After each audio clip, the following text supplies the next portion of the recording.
Eu talvez possa deixar alguns segundos para as pessoas que queiram pegar o fone de ouvido. Antes de mais nada, eu gostaria de agradecer da parte da delegação dos Camarões, nossos agradecimentos à Marinha Brasileira, que sempre nos acolheu de maneira maravilhosa. E a delegação dos Camarões não é estrangeira aqui no Rio de Janeiro. A nossa delegação já esteve aqui muitas vezes, conhece muito bem o Corcovado, o Pão de Açúcar, e nós torcemos pelo Botafogo, e conhece também muito bem o Fogo do Chão.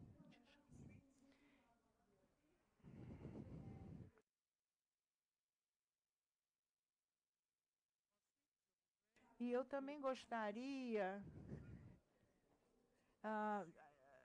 falar sobre a cooperação no Atlântico Sul, e indica que eu venho de um país que se chama Camarões, como camarão, e eu venho de um país que sozinha, que resume o grande conjunto de todos os problemas de segurança do planeta. No norte do nosso país, nós estamos diante do Boko Haram, com muita violência. Na parte marítima, nós enfrentamos a pirataria marítima e depois temos que enfrentar os rebeldes, os ladrões de gado. E no sudoeste nós temos duas regiões secessionistas, que depois nós conseguimos tentar encontrar, pelo menos, soluções a questões de segurança e mostrar e mandar os soldados da paz, 1.200 homens por ano, e depois na República Democrática do Congo e na Costa do Marfim. E isso não é tudo. Ou seja, nós podemos falar com autoridade das problemáticas marítimas. Hoje, alguns dos problemas, eu não estava no painel, mas a questão era saber qual seria o direcionamento das opacas. E nós queremos compartilhar a nossa experiência com os outros países das opacas. Quando nós falamos, pensamos sempre que o começo foi em 2007, as pessoas também pensam que em 2011, das Nações Unidas, mas os Camarões sempre se trabalham desde 2006, que nós começamos a arquitetura da IOND e pensar a cooperação intergovernamental para criar uma zona de segurança marítima. E nós, então, esse processo foi se estendido para a África do Oeste. Eu acho que a minha apresentação pode levar 30 minutos ou 5 minutos. Eu simplesmente vim fazer duas perguntas. A gente fala das opacas, e sabemos que a segurança é a condição do desenvolvimento. Mas como, dentro da área de opacas, como nós poderemos desenvolver a co-segurança se, para vir ao Brasil, eu tenho que ir a Yaoundé, Casabranca e Rio, ou passando por outro país, ou de Yaoundé a Addis Abeba, Rio, ou então Paris, Rio. Quando nós vimos o mapa de 5.000 quilômetros de Yaoundé a São Paulo. São 4 horas de voo. E por que eu tenho que voar durante 18 horas para chegar aqui? Nós pensamos para incentivar os negócios, intercâmbios econômicos entre a costa africana e a costa do Brasil, que haja ligações aeromarítimas fortes, porque o deslocamento das pessoas vem atrás dos outros deslocamentos. E é assim que nós adquirimos bens, mercadorias, que serão transportadas pelos navios. Nós temos a fibra ótica que vai de Fortaleza, no Brasil, até os Camarões. Então, do ponto de vista naval, não há problema nenhum. Mas será que os homens de negócios podem ir dos Camarões até o Brasil, como a fibra ótica? E nós já mostramos que o Brasil está próximo da África. E nós sabemos também que nós estávamos com o Brasil à nossa porta, ou seja, a zona de paz e cooperação do Atlântico Sul.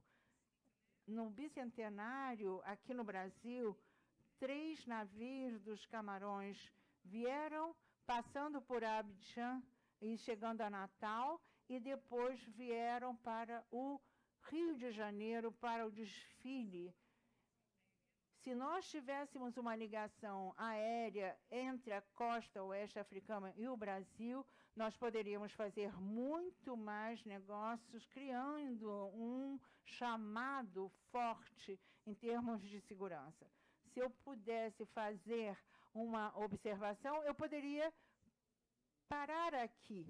Mas como me pediram para falar alguma coisa, nós temos 5 pontos aqui. O que é o Golfo da Guiné no Atlântico Sul? Quais são os pontos fortes e fracos no espaço do Golfo da Guiné? Quais são os grandes pontos de segurança econômica do BRIC? E também a urgência, além dos progressos realizados, a urgência da aplicação total da arquitetura regional. Se eu falar do reforço dos intercâmbios, é porque o Golfo da Guiné tem as OPACs, tem o Brasil, Argentina e Uruguai. Mas Brasil, Argentina e Uruguai têm diante deles um mercado com potencial de 600 milhões de habitantes. No caso, 400 milhões na África do Oeste e o resto na África do Leste. Então, nós temos, essa parceria onde todos saem ganhando, win-win, para enfrentar as dificuldades de cooperação com o Norte. Por que os países das OPACs negligenciam este mercado potencial de 670 milhões de habitantes, que justifica por si só o reforço das estradas marítimas, das rotas marítimas? São 6 mil quilômetros de costa, mas é interessante ver que a arquitetura de Yaoundé parece com a zona de cooperação do Atlântico Sul, com 4 línguas, inglês, francês, português e espanhol, que são as línguas oficiais da nossa organização. Depois, nós temos a questão dos problemas que já foram demonstradas aqui por nossos amigos que nos precederam. Eu queria também dizer que onde se faz a corrida para diminuir as emissões e proteger o meio ambiente, a África Central tem um reservatório de minerais raros, a África Central e a África do Oeste. E nós podemos ser os árbitros da concorrência mundial para o controle dos recursos raros que vão determinar o crescimento econômico do futuro. A problemática da proteção ambiental é global e achamos que ela vai ser travada na África subsaariana. E eu volto à minha questão de saber por qual as OPACs deixam de lado esse espaço vital das rotas marítimas para os minerais e que formam um mercado potencial de 670 milhões de habitantes. Eu vou fazer essa pergunta até eu sair do Brasil. Depois, nós temos os pontos fortes desse espaço. E para falar neles com detalhes, é uma posição estratégica que vai definir isso. Muitas pessoas que falaram antes de mim falaram das riquezas de minério, o crescimento demográfico, também um dos lugares no mundo onde as pessoas têm menos estresses para fazerem filhos, porque cada vez mais os países no mundo têm problemas demográficos e, portanto, o envelhecimento da população é uma área onde a população está se expandindo e é a única região do mundo onde são construídas infraestruturas portuárias pesadas, ou seja, áreas onde os grandes negócios são possíveis, áreas também onde os investimentos são rentáveis. Esses são os pontos fortes do espaço do Porto da Guiné.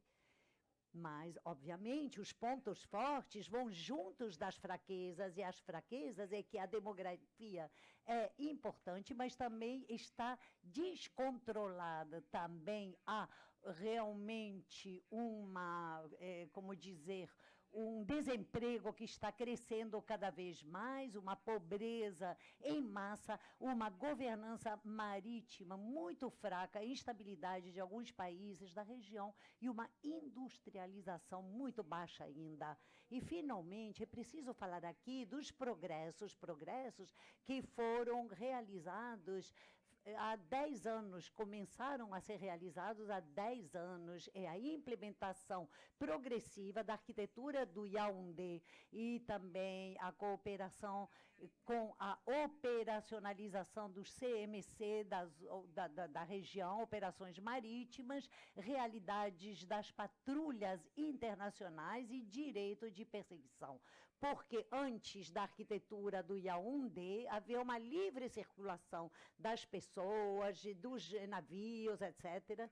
E ou seja, que a arquitetura do Yaoundé veio colocar as bases da mutualização intergovernamental. E hoje esta mutualização leva à livre circulação da ferramenta naval que favorece a livre circulação dos bens e das pessoas. Hoje, os povos da África Ocidental dão as costas para o mar, sendo que há 10 anos eles olhavam de frente para o mar. Os antropólogos pensam que os africanos dão as costas para o mar, porque pelo mar que os escravos saíram da África, portanto, é a razão. E eles ficaram muito tempo dando as costas para o mar, porque o mar só trazia desgraça e desolação. Hoje, graças a Deus, a conscientização marítima que está chegando, a nova visão marítima no sul do Saara, que vê o mar como um espaço vital, como um espaço de recursos, e vê o mar também como um lugar de trocas também, o que favorece as dinâmicas atuais. Este espaço, eu não vou voltar a falar dele, muitos diretores do CNC já mostraram, a arquitetura foi implementada, não vou me alongar sobre isso, é preciso ver unicamente quais são os progressos no nível regional, e são o resultado dos progressos que foram obtidos em cada estado, graças à arquitetura. Aqui na nossa área, o compromisso com as políticas é um compromisso muito forte, porque se a base dos trabalhos que precederam desde 2008 e as resoluções 2018 e 2013 das Nações Unidas, das Nações Unidas e a cúpula em 2013 e em 2016, a cúpula para que a conscientização geral se torne absoluta e que cada país tome consciência de qual era seu país. A base essencial que foi colocada pela arquitetura de Yaoundé foi pedir a cada país que adotasse estratégias nacionais. Sabemos que a melhor estratégia no mundo, sem financiamento, não vale nada. Portanto, tratava-se para os estados de calibrar as estratégias nacionais, mas também ir buscar financiamento para acompanhar a estratégia nacional, e podemos observar em toda a costa ocidental africana a subida das capacidades, ou crescimento das capacidades navais, e pensamos que se trata de um mercado potencial para nossos parceiros da América do Sul, que têm indústrias navais bem desenvolvidas e que podem ganhar conosco. Eu penso, por exemplo, a MGCOM do Brasil, que pode ter muitas coisas que fazer com o conjunto dos países da costa ocidental da África. Quais são os desafios hoje para a economia azul? Porque vocês sabem muito bem que depois da economia vermelha, do carvão e a economia verde, a economia do mundo foi para a economia azul, que compreende todas as atividades para que o mar e os oceanos possam ser rentáveis para os povos e os países. Trata-se de um desafio que diz respeito à liberdade da navegação. Trata-se de um desafio para a livre circulação dos bens e das pessoas. O terceiro desafio é o reforço das capacidades. O terceiro desafio diz respeito ao transporte marítimo e também ao direito de perseguição e a questão das guardas costeiras armadas. Então, nós percebemos que com os ajustes estruturais dos anos 90, que o Fundo Mundial Internacional implementou, os países que tinham frotas nacionais perderam. Hoje, se queremos desenvolver de maneira razoável as nossas economias azuis, precisamos fazer a cabotagem junto com os países vizinhos para desenvolver capacidades de transporte e de circulação intra-africana. Primeiro, para fazê-lo com os países, trocas com os países vizinhos e depois com os países externos. E se precisamos desenvolver a circulação com a frota africana, então temos que ter um mercado potencial para depois fazer uma cooperação sul-sul, porque se trata de uma cooperação win-win. E depois a generalização do direito de perseguimento. Nós temos na África Central e na África Ocidental, nós atingimos um nível que nunca tinha sido atingido por nenhuma organização regional. O convênio de 1982 organiza os direitos de perseguição.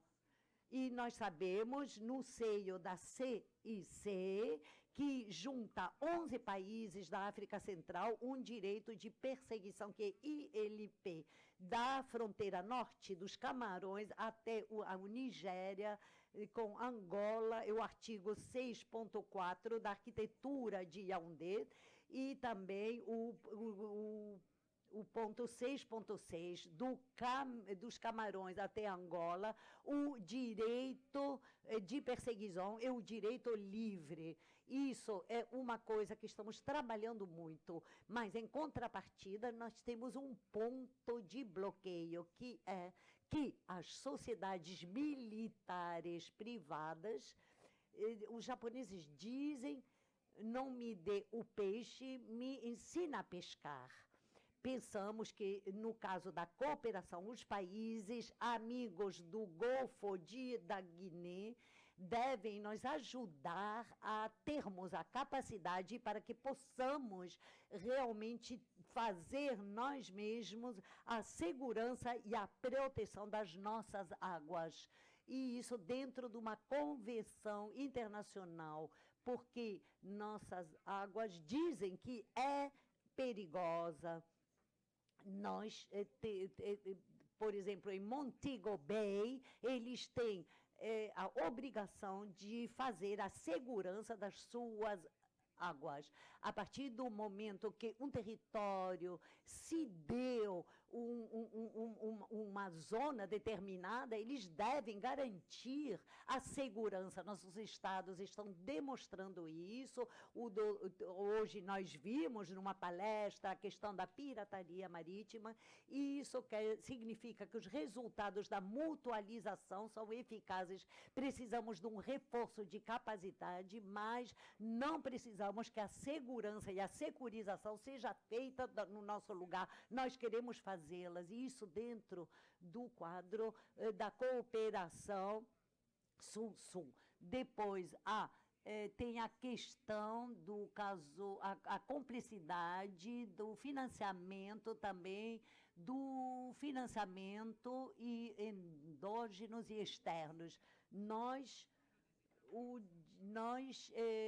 realmente nós queremos agora, sabemos que se trata de 26 estados da área geográfica que parte do norte do Senegal com a Mauritânia, que vai até a Namíbia, 18 estados costeiros, 7 estados da Interland, e esses estados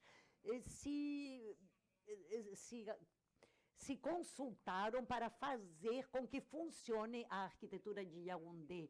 Tudo isso é pago pelos estados partes, mas os projetos e os investimentos nós pedimos aos parceiros que possam acompanhar a implementação dessas tarefas. Portanto, quando nós pedimos isso aos parceiros, não se trata para cada um dos parceiros de fazer isso, mas se trata dos parceiros de adaptar os projetos que eles têm para esse espaço e para a realidade local, para poder associar os estados do Golfo da Guiné. Então, temos projetos em comum para ser feitos, estamos abertos a tudo.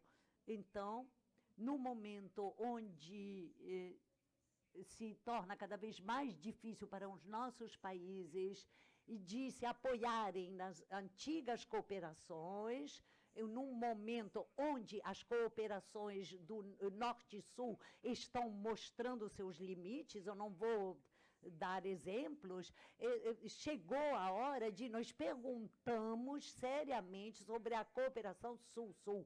E volto à minha pergunta inicial de saber por que eu tenho que dar a volta ao mundo quando eu deixo Yaoundé para vir aqui para o Rio, sendo que eu poderia fazer essa linha direta e que seria muito mais rápido e fácil. E me faço a pergunta